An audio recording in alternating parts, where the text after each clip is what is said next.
Lagi belanja dulu.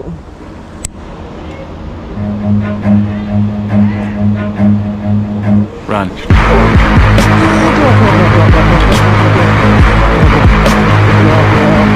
Keluarlah kau. Kiri yo. Kiri. Jaga.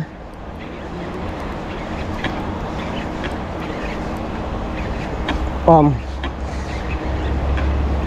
Apa dia dekat sini? Kuat. Alamak.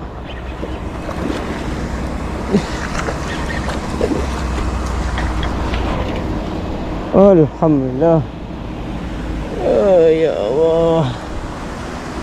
Akhirnya ikan gigi. Habis mate.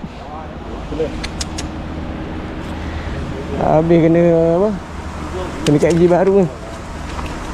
Masuk kolong.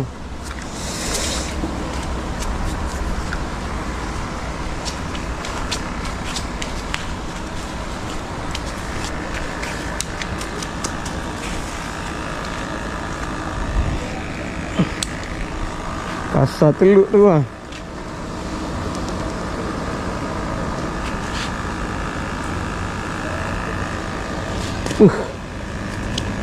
Sampai sini mat.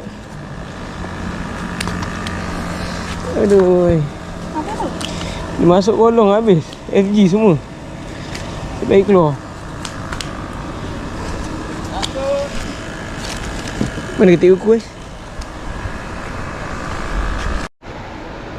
aduh. Parai. Alhamdulillah. Ini ikan makan slow lah. Ni ada rezeki. Dia rezeki sikit.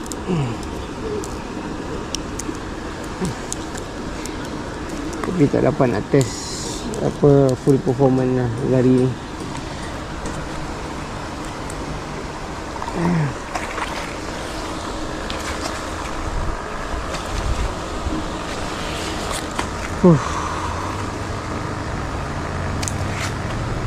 So jenah dua cakap.